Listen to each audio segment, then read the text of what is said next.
اس آئین کے بارے میں جس کے بارے میں پیپلز پارٹی بڑا کریڈٹ لیتی ہے کہ جی یہ یونانیمسلی پاس کرا 1973 میں، تو اب آپ دیکھیے اس کی کھلی خلاف ورزی 90 دن کے اندر الیکشنز کا جو اس میں کہا گیا اس کی ہو رہی ہے. تو یہ پی ڈی ایم کی لیڈرشپ کیا کہتی تھی، خاص طور پہ پیپلز پارٹی کے لوگ کیا کہتے رہے الیکشنز کے بارے میں، آپ کو دکھاتے ہیں. انگوٹھے سے ڈر رہے ہو، انگوٹھا الیکشنوں میں آنے والا ہے. ایک دن تو دور کی بات ہے، ایک گھڑی بھی ہم انشاءاللہ الیکشنوں کو آگے نہیں جانے دیں گے. لڑے اس کے لیے کھڑے ہو جائیں گے، پاکستان کے عوام کھڑے ہو جائیں گے، اور عوام ماشاءاللہ اس وقت بڑے جذبے میں ہے. پوری متحدہ اپوزیشن شیشہ پلائی ہوئی دیوار بن جائے گی. ہم یہ کام نہیں ہونے دیں گے. آئین کے خلاف سازش عمران خان کو نہیں کرنے دیں گے. کوئی غیر آئینی اقدام نہیں قبول ہوگا. غیر آئینی اقدام ہوا سختی کے ساتھ نپٹیں گے. آئین توڑنے کی سزا نہیں دی گئی تو کل کو کوئی بھی آئین کو رونتا ہوا پاؤں کے نیچے نکل جائے گا. آئین پر حملہ کیا. اگر ہمت ہے، اگر آپ یقین کرتے ہو کہ یہ عوام آپ ہی کو ووٹ دیں گے، کیوں ڈرتے ہو الیکشن سے؟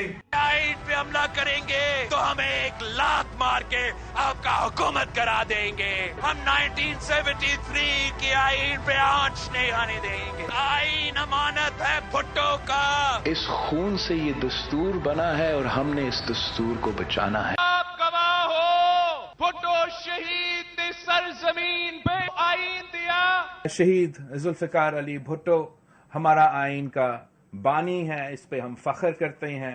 پاکستان پیپلز پارٹی سمجھتی ہے کہ 1973 کانسٹیٹیوشن ہمارا آئین بھٹو شہید کا امانت ہے، اور ہم سمجھتے ہیں کہ جب تک یہ ملک اس آئین کے تحت چلے گا تب تک عوام کو ان کے حق ملے گا. ضرورت اس امر کی ہے کہ پوری قوم وطن عزیز کے آئین کے تحفظ کے لیے بیدار ہو، اور میں اپیل کرتا ہوں آنے والا جمعہ یوم تحفظ آئین پاکستان کے طور پر منایا جائے گا. آئین کے تحفظ کی بات کرنا، پاکستان کے تحفظ کی بات کرنا. تو کیوں ڈرتے ہو الیکشن سے؟ کیوں بھاگ رہے ہو الیکشن سے؟ مزمل اب کیا ہو رہا ہے؟ یہ تو کہا کرتے تھے الیکشن سے کیوں بھاگ رہے ہو. میاں نواز شریف صاحب کہتے ہیں ایک گھڑی آپ ایک دن کے بعد ایک گھڑی بھی آگے نہیں ہم جانے دیں گے الیکشن. دیکھیں اس میں تسلسل کوئی نہیں ہوتا سیاست میں.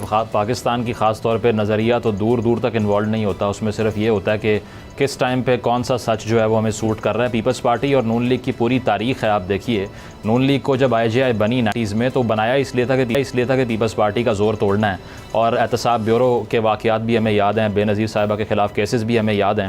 تو وہ سارے اسی لیے تھے سڑکوں پہ گھسیٹنے کی بات اور وہ سب کچھ، کہ اس ٹائم اینیمیز وہ تھے اور اب اتحاد کے خلاف تحریک انصاف کے اگینسٹ اتحاد ہے، اسی لیے سب ڈفرینسز کو بھلا دیا گیا ہے. تو پاکستان کی پالیٹکس میں آئیڈیالوجی اور نظریے کو ایکسپیکٹ کرنا تو میں سمجھتا ہوں بے وقوفی ہوگی.